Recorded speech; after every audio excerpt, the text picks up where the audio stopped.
오늘 하나님 말씀은 심은 것을 거둔다는 말씀으로 은혜를 나누고자 합니다. 인도의 성자였던 선다싱의 자서전에 보면 이런 내용이 하나 나옵니다. 그 한 사람이 히말라야 산을 넘어가다가 추위에 쓰러진 사람을 만나게 됩니다. 잠깐 고민을 합니다. 그러다가 나 혼자 넘기 힘든데 이렇게 중얼중얼하면서 혼자 그냥 지나쳐 넘어가는 것을 선다싱을 보고 선다싱이 그 사람을 주저없이 들쳐업고 그 히말라야 산을 넘어갑니다.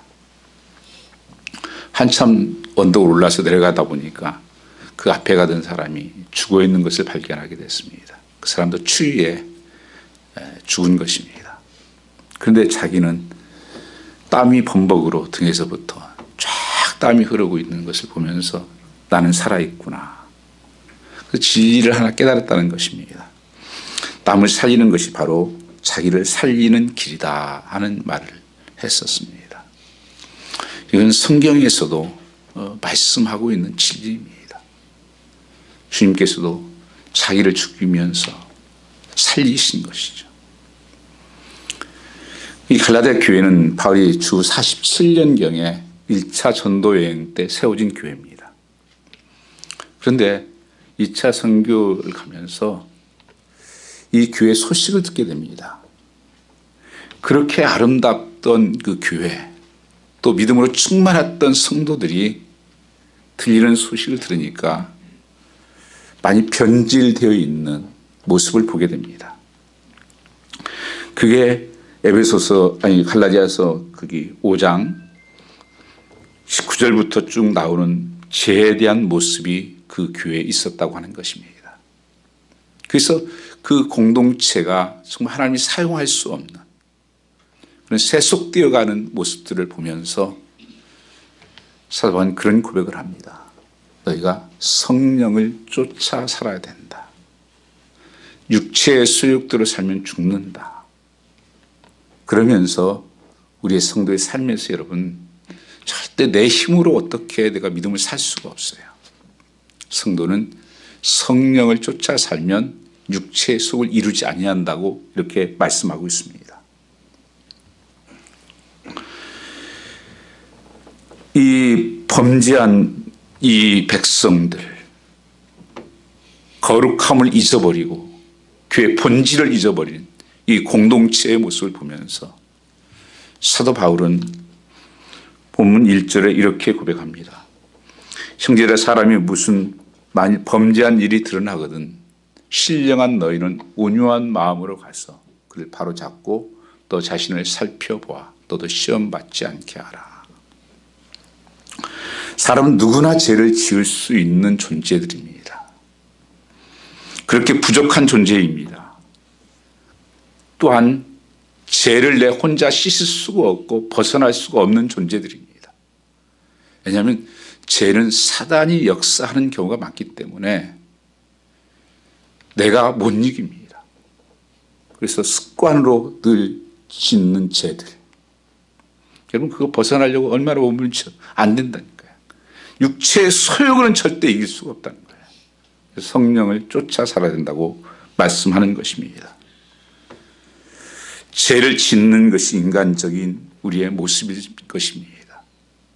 그러나 죄에 머물게 하는 것은 악마적이라고 했습니다.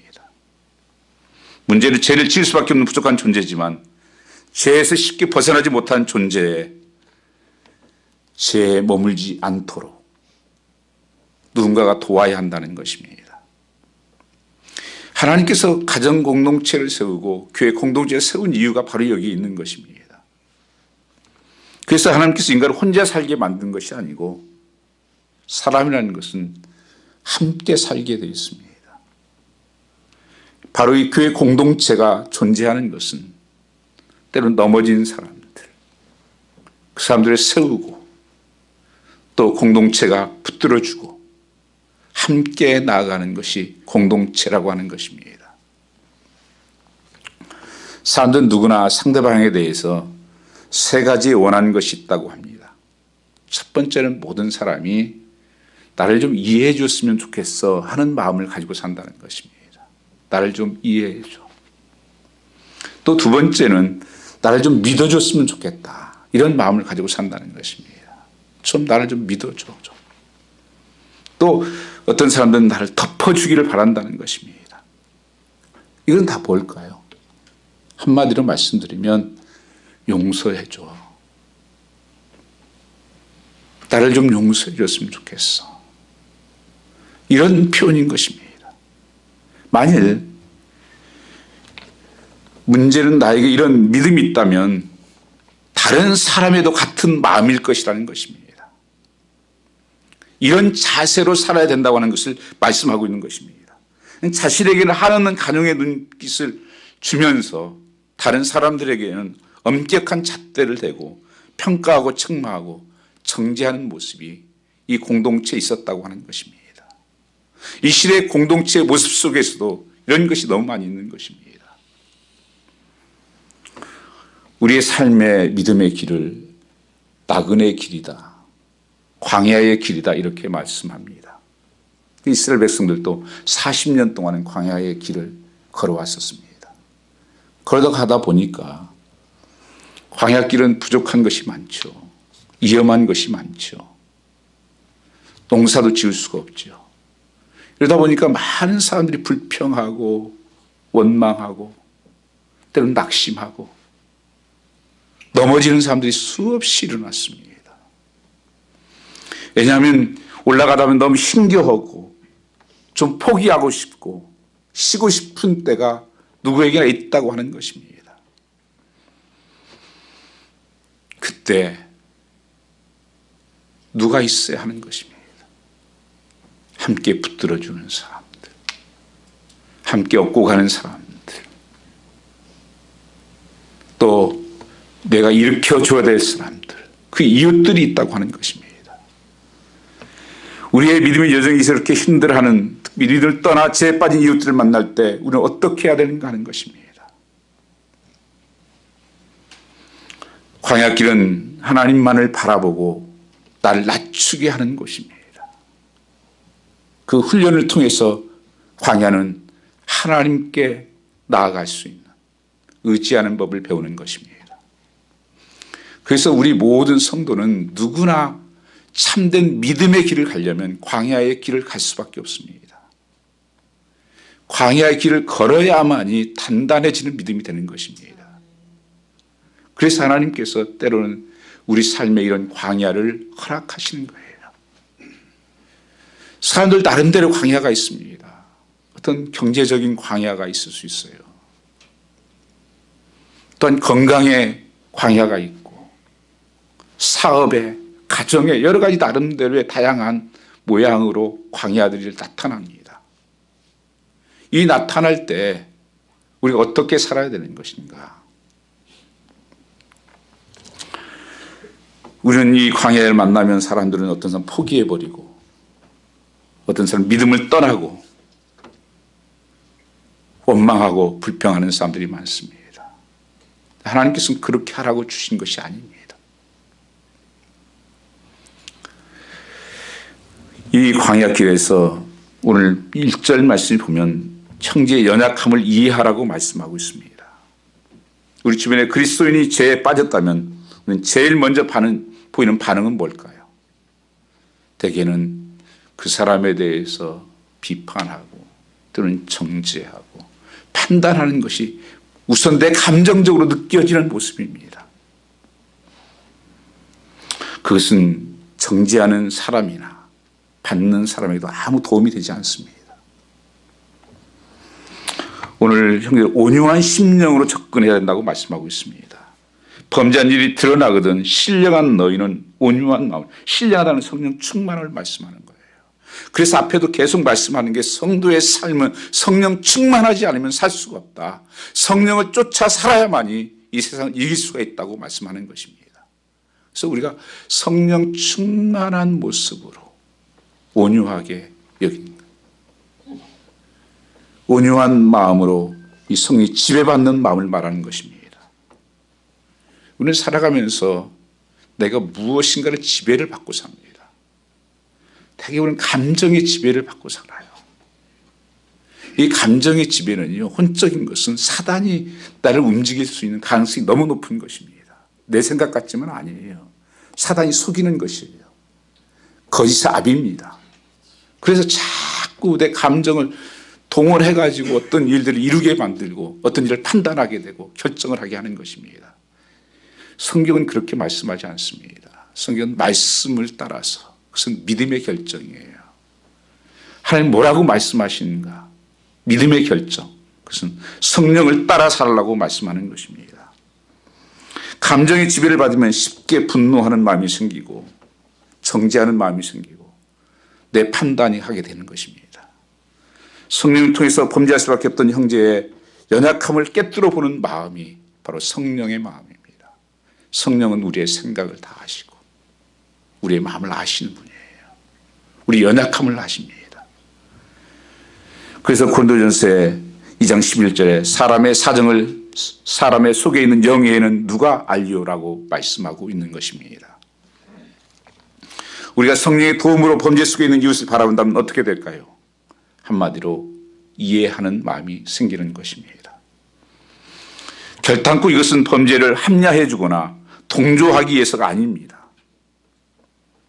분명히 이것은 해결돼야 될 문제입니다. 그 해결해야 될 때 우리의 접근의 문제입니다.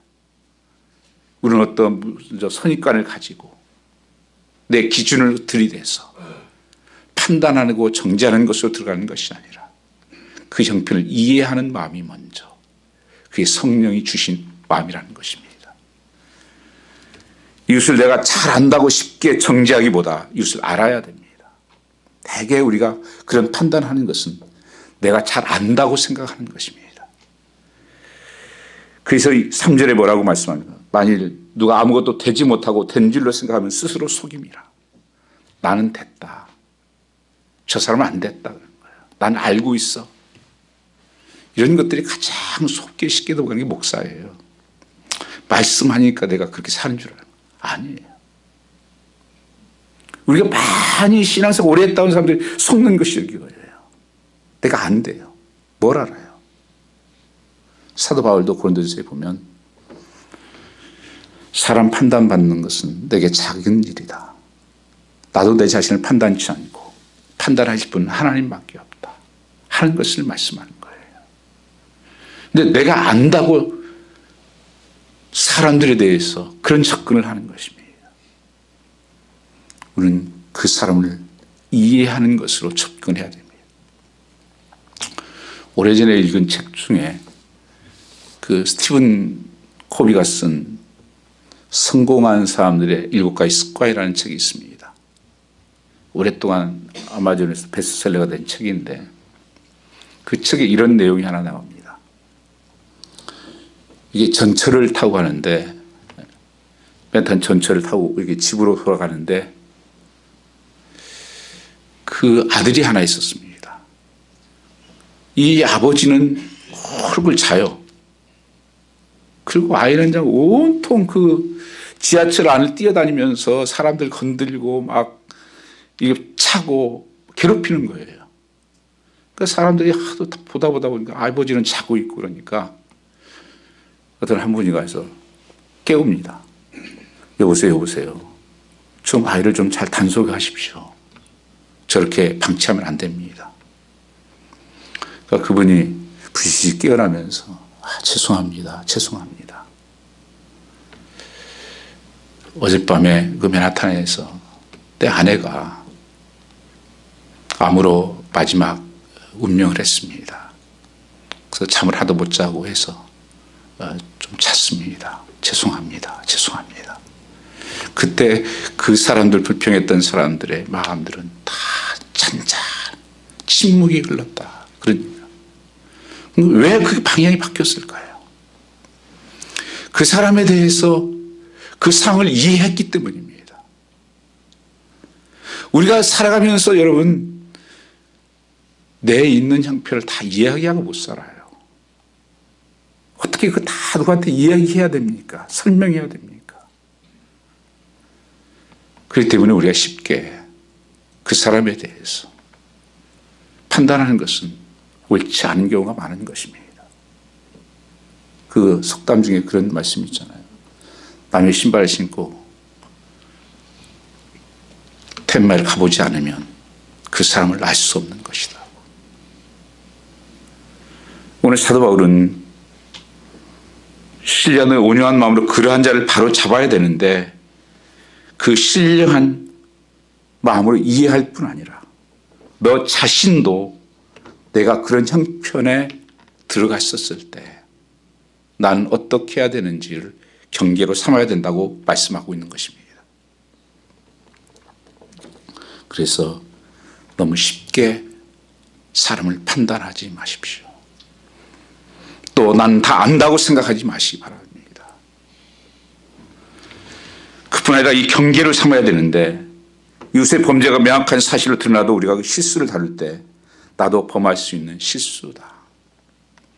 저 사람 저 형편에 들어가면 일제라도 시험을 받을까 그래서 두려워하라고 말씀하지 않고 있습니까? 이 두려움이 내게도 있어야 됩니다. 우리 살아가는 동안 우리의 이웃들이 범하는 어떤 죄도 내가 범할 수 있는 죄다.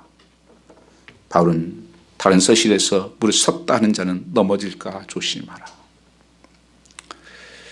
오늘 새벽에도 저는 이 교회에 와서 기도하면서 참 제 자신이 이렇게 부족한 것들을 너무 많이 느끼는 것을 그런 기도를 했었습니다. 후회스러운 것부터 시작해서 정말 하나님 앞에 내 자신을 들보를 보지 못하는 이 시대입니다. 남의 티를 쪽집게로 좁아내는 세상이에요. 그건 하나님의 축복이 안 됩니다. 그래서 4절에는 이것을 바로 자기 짐을 지는 삶이라고 했습니다. 이렇게 자기 짐을 질 줄 아는 사람만이 남의 짐도 질 줄 아는 인생을 살게 된다고 하는 것입니다. 이 짐이라고 하는 것은 군대에서 배낭을 지고 행군할 때 그 지고 가야진 짐이에요. 내가 지지 않으면 안 되는 것입니다. 그래서 우리 살아가면서 내 짐을 져야 돼요. 각자의 짐이 있어요, 여러분요. 져야 될 짐을. 그러나 또 그 짐을 지고 묻지고 무너져가는 사람들, 낙심하는 사람들을 위해서 함께 져주는 것이 바로 그 회복을 돕는 것이라는 것입니다. 그뿐 아니라 이 회복을 하기 위해서는 사랑으로 형제 회복을 도와야 된다, 그렇게 말씀하십니다. 육체의 소욕에 대해서 여러 가지 죄에 대해서 말씀하시면서 5장 22절 말씀에는 성령의 열매를 말씀하십니다. 그 중에 가장 먼저 5장 22절에 보니까 사랑이 나오는 것입니다. 여기에 사랑이 덮어져야 된다. 이 범죄에 드러나거든이라고 한 단어는 영어 성경에 주로 overtaken이라는 단어를 썼습니다. 이건 혼자 힘으로 빠져나올 수 없는 궁지에 빠졌다는 의미입니다. 이렇게 혼자 힘으로 견딜 수 없는 사람들이 수없이 있다는 것입니다.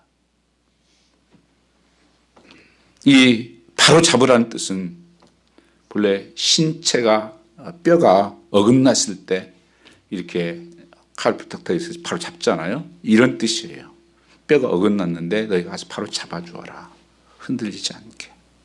또 이 같은 뜻을 의미로는 그물이 찢어졌을 때 그물을 깁는다, 그런 뜻이에요.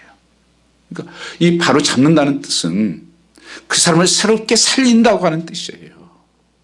그 영혼을 회복시킨다는 뜻이에요. 한 공동체잖아요. 한 자매와 한 형제잖아요, 우리가. 그러면 그를 세워주는 것입니다. 그게 교회의 목적이에요.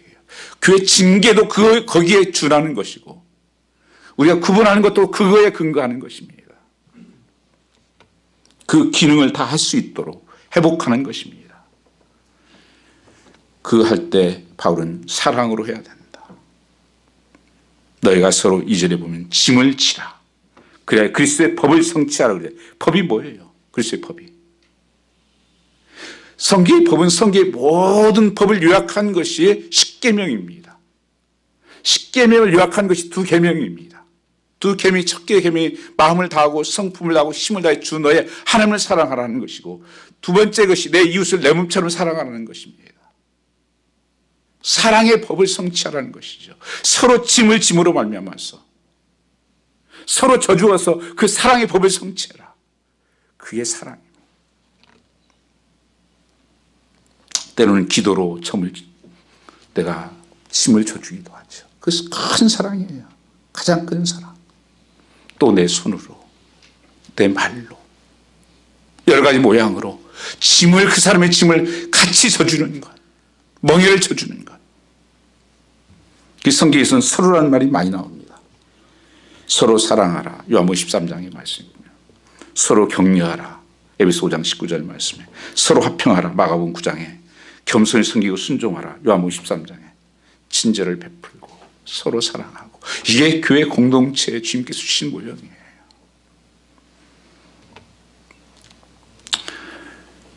세상을 살면서 상처나고 깨어진 정죄의 사매를 벌고 회복시키는 일, 이것이 바로 성령님이 하시는 일이라는 것입니다. 그런데 이것이 여러분 십자가의 사역이 아닙니까?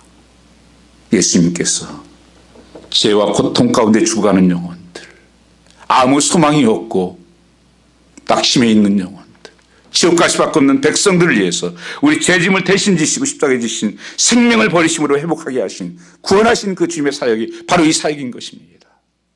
바로 이 교회의 사역은 바로 이것을 영혼을 살리는 사역이에요. 그 영혼을 구원하는 사역입니다.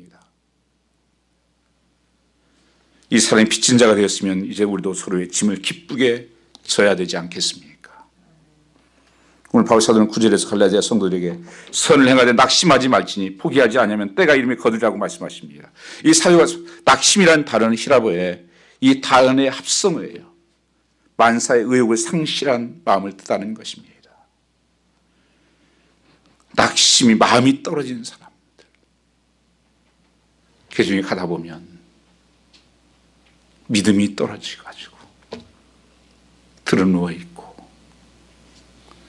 낙심에서 빠져나올 수 없는 상실한 마음들, 누즈한 아무 생각도 없고 어떤 내 안에 도전도 없고 이런 사람이 있다는 것입니다. 드러누워 있는 사람들이, 앉아있는 사람들이 있다는 것입니다.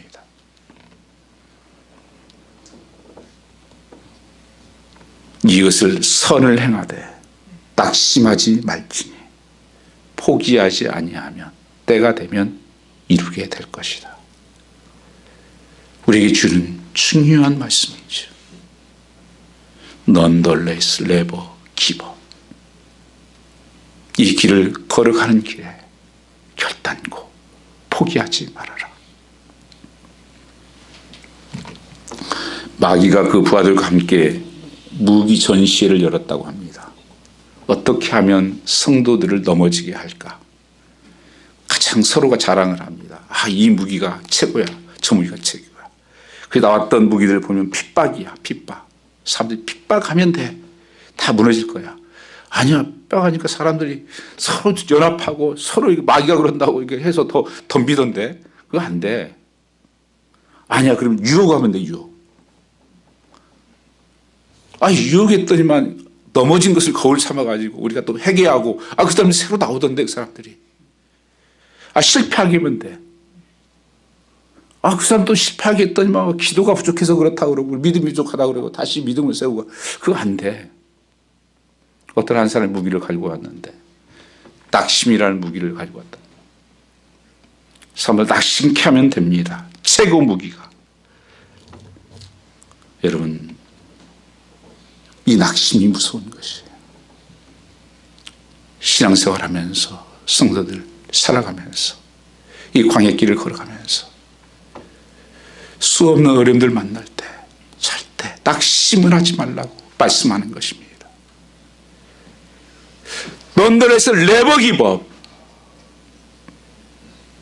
그게 끝이 아니라는, 경주 끝이 아니라는 것입니다.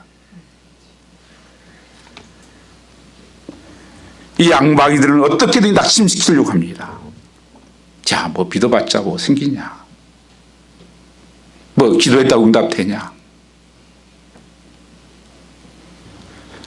낙심하도록 하십시오. 원수 백성들이 아무도 의욕을 갖지 못하고 가만히 있도록 하십시오. 그러면 우리의 원수의 모든 계획은 숲으로 돌아갈 것이요. 사람들은 이제는 교회 봉사하는 것도 믿는 것도 번거롭고 내 마음도 약해지고 육체도 약해지고 세잔해져서 포기하려고 하십니까? 바로 복음에 그렇게 강력했던 갈라디아 교회의 모습이었습니다. 그대로 환경과 형편을 보고 불순종 가운데 빠져 낙심하고 의심하기 시작한 것입니다. 성경에 엘리야가 그렇지 않습니까? 그 엘리야는 믿음의 사람이었습니다. 3년 6개월 동안 비가 오지 않는 땅에 간절히 비가 올 때 비가 내리게 하고 바알과 아세라상 850명의 그 선지자를 몰아놓고 누가 진짜 하나님이냐? 그 승리했던 사람이에요. 그런데 나중에 지쳐가지고 그 이세벨이라는 여인이 와가지고 너 가만 안 두겠다고 죽겠다고 그 말 한마디에 낙심이 돼가지고 좌절해가지고 나 죽겠다고 노뎀나 말해서 3일 동안 도망가가지고 들어올 것 같다. 하나님 나 죽겠습니다. 나 혼자입니다. 내가 그렇게 열심히 있었는데 하나님 알아주셨습니까? 아니 우리가 그럴 수 있다는 거예요 여러분요. 주저앉아가지고는. 그런데 엘리야가 옳은 것이 아니에요. 엘리야는 형편을 봤다는 거예요. 자꾸 내 형편을 보고. 아니요 하나님 바라봐야죠. 그리고 혼자라는 거예요. 아니요 7,000명을 남겨놨다고 그러시잖아요. 그리고 하나님께서 오셔서 다시 물을 주시고 떡을 주시고 다시 말씀을 주시면서 사명을 주시잖아요. 그래서 다시 뛰기 시작합니다. 그 하나님의 세미한 음성을 듣고 뛰기 시작합니다. 그 말씀이 능력이에요. 여러분 어디로 돌아가야 됩니까? 하나님께서는 오늘도 낙심하지 말아라.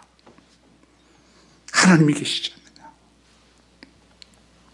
하나님이 계시기 있다면 그렇게 할 수가 있겠습니까? 왜 낙심하지 말라고 말씀하십니까? 그것은 하나님이 모든 것을 아시기 때문입니다.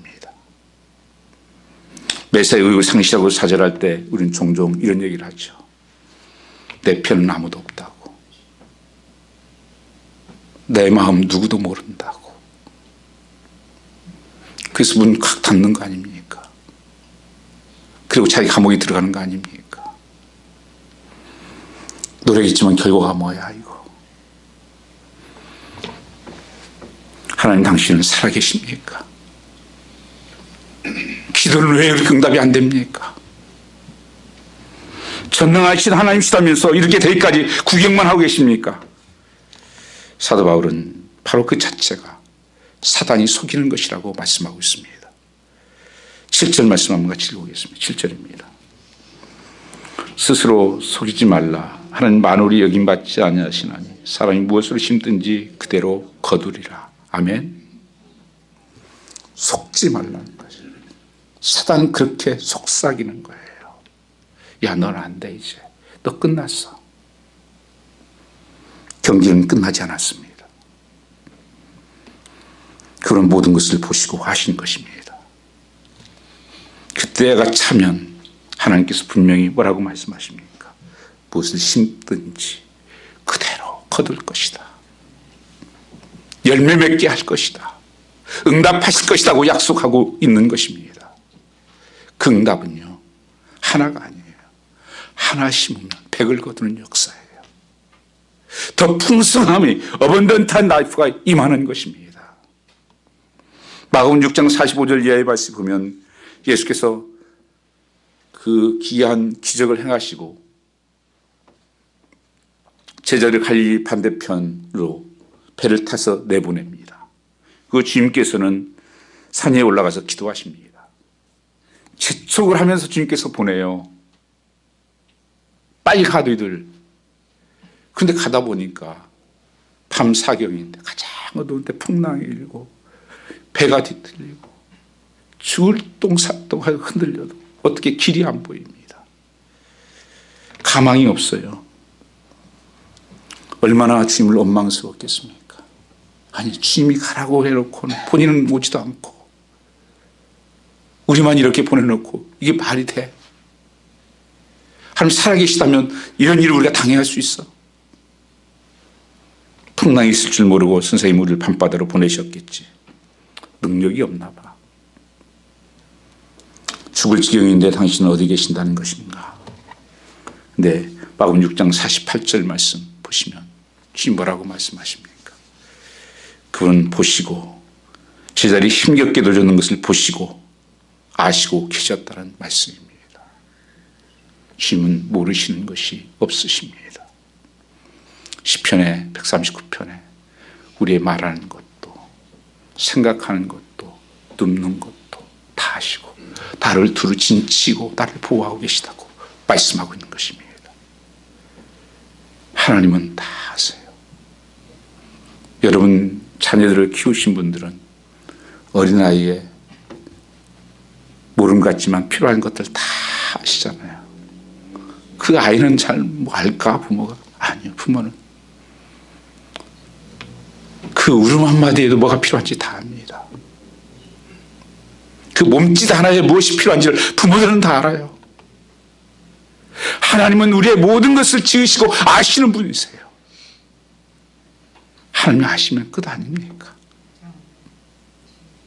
하나님이 아시는데 뭐가 부족합니까?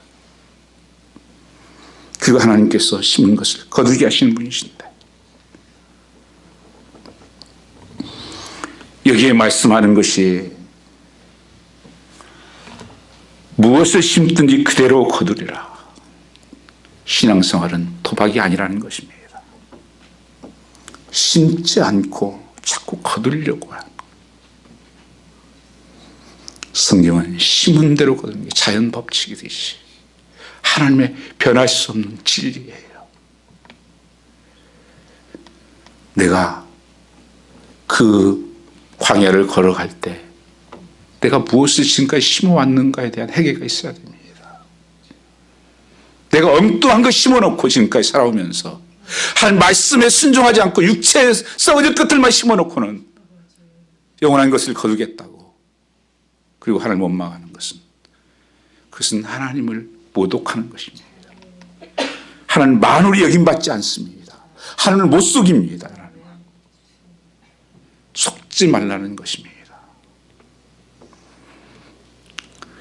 심은 대로 거두는데 팥 심으면 팥 나고 콩 심으면 콩 납니다. 작년 가을에 제가 그 튤립 그걸 몇 개를 심어놨어요. 요즘 보니까 그 추운 겨울인데도 그 땅을 뚫고 올라오는 게 얼마나 심해. 나는 그거 보는 거예요. 그 재미가.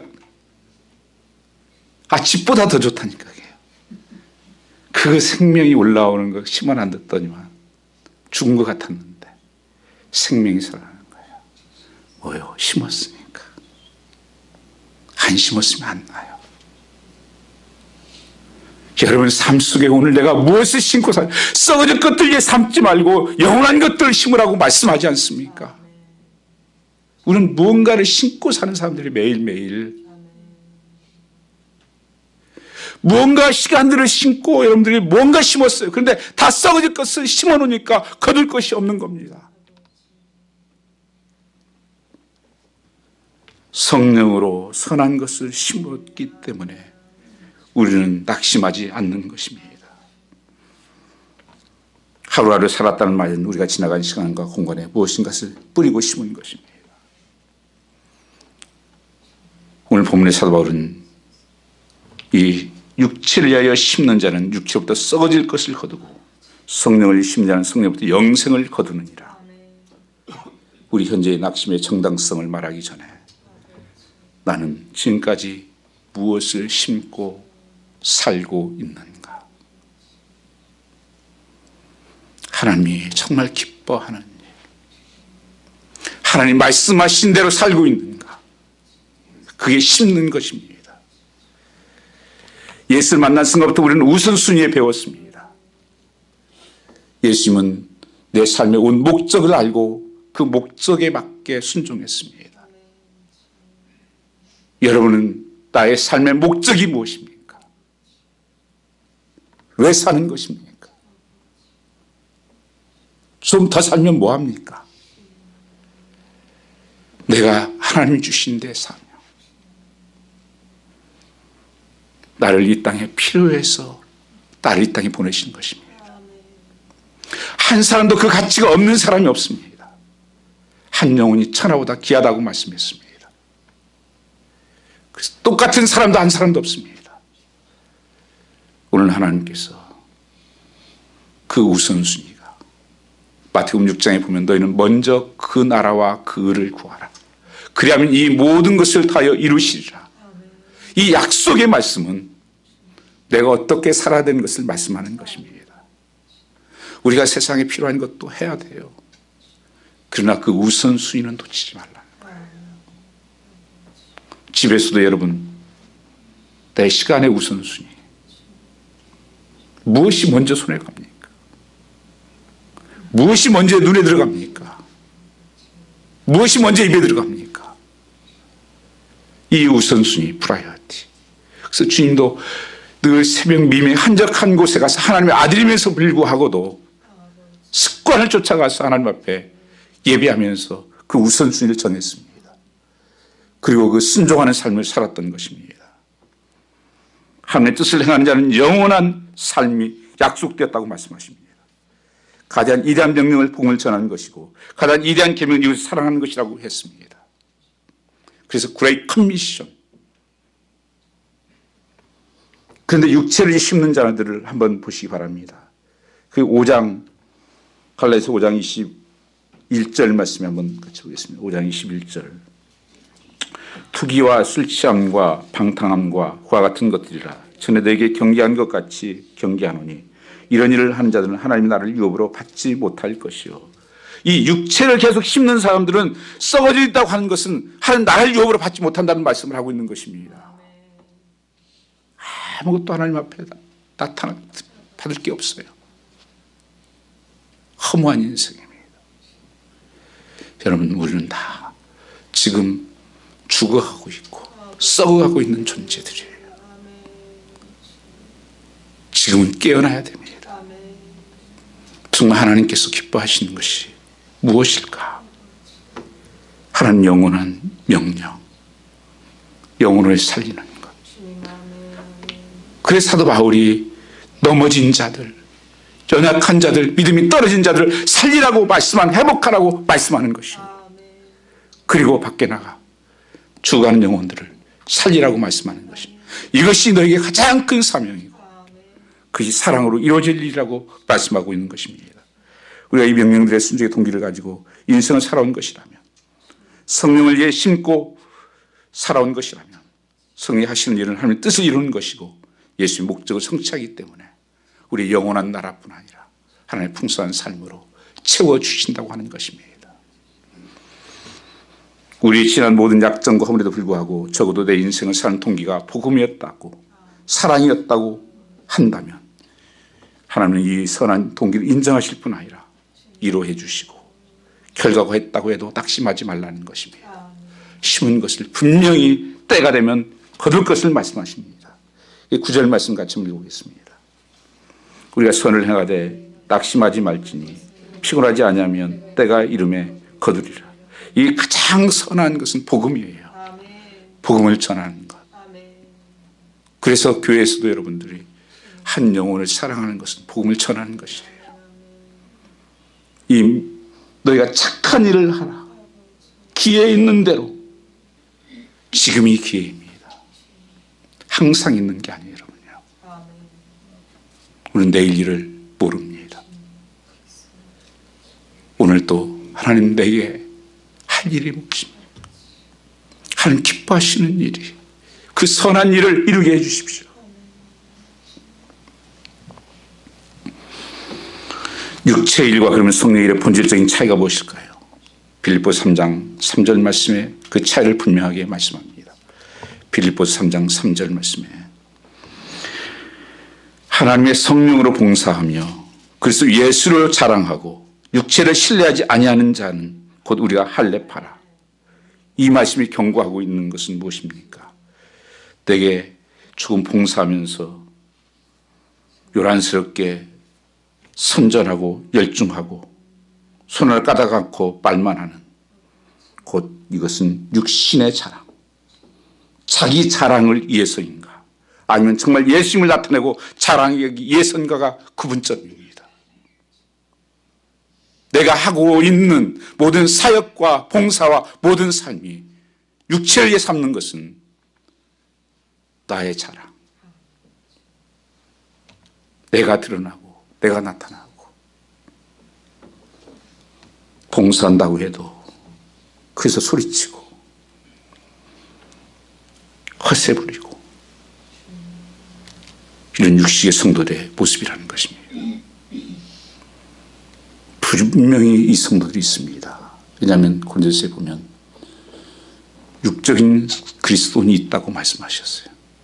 성령 충만한 그리스도인이 있다고 말씀하셨습니다. 아직도 너희 속에 시기와 분쟁이 있으니 너희 육신에 속한 자가 아니냐. 시기와 분쟁으로 하는 것입니다. 그게 육체를 시에 심는 것입니다. 우리는 부지런히 밭을 갈고 열심히 씨를 뿌리고 정성껏 갖고 와서 풍성한 열매를 맺어야 됩니다. 지금쯤이면 농사를 짓는 분들은 씨를 뿌릴 준비를 할 것입니다. 씨 뿌릴 때 뭐 먼저 합니까? 땅을 기경합니다. 호세아서 10장 12절 말씀에 보면 너희가 자기를 위하여 의를 심고 궁유를 거두라. 지금이 곧 여호와를 찾을 때 너희 묵은 땅을 기경하라. 마침내 여호와께서 임하사 의를 비춰 너희에게 내리시리라. 너희는 악을 바꿔라 죄를 거두고 거짓 열매를 먹었나니 이는 내가 내 길과 내 용서의 믿음을 의뢰하였습니다. 왜 너희 악을 바꿔라 죄를 거두고 거짓 열매? 그게 한번 다시 한번 10절 한번 보여주세요. 같이 한번 읽겠습니다. 10절. 12절 말씀이죠. 우리는 고기를 심고 이내 거두라. 너희 묵은 땅을 기경하라. 지금 곧 여호와를 찾을 때 마침내 여호와께서 오사 공의를 비처럼 너에게 내리시리라. 내 묵은 땅 악을 팔아 까라 죄를 거두고 거짓 열매를 먹었나니 이는 내가 내 길과 내 용사의 많음을 의뢰하였습니다. 세상 것들 의지하고 내 밭을 뭐래요? 바꿔라는 거예요. 갈아 팔아 묵은 땅. 그래야 씨를 심을 수가 있죠. 그래야 성령을 심을 수가 있어요. 이걸 회개라고 하는 것입니다. 지금까지 내 묵은 땅, 굳어진 땅, 쓸모없는 땅, 버려진 땅. 농사를 잘하는 분은요, 그 땅을 지나가면서도 다 알아요. 아, 저 농부는 참 신실하신 분구나. 어떤 집은 작풀만 무성해가지고 땅이 굳어져 쓸모없는 땅이 되어버려요. 하나님께서 우리의 심령, 묵은 땅을 기경하라고 말씀하는 것입니다. 그리고 심어놓고 어떻게 합니까? 오래 기다리는 것입니다. 야고보서 5장 7절 말씀에 보면 그러므로 형제들아 주의 강림하시기까지 길이 참으라. 보라 농부가 땅에서 나온 귀한 열매를 바라고 길이 참아 이른 비와 늦은 비를 기다리나니 너희도 이와 같을 것이요 참아야 하느니라. 오늘 이 말씀을 기억하시면서 오늘 또 눈물을 흘리며 씨를 뿌린 자는 기쁨으로 거두리로다. 울며 씨를 뿌린 자는 당은 반드시 기쁨으로 곡식단을 가지고 돌아오리라. 오늘 또 내가 심은 것들을 때가 되면 분명히 하나님께서 열매 맺게 하실 것입니다. 낙심하지 마시고 다시 일어설 수 있는 믿음이 되시기를 주님으로 축원합니다. 우리 한번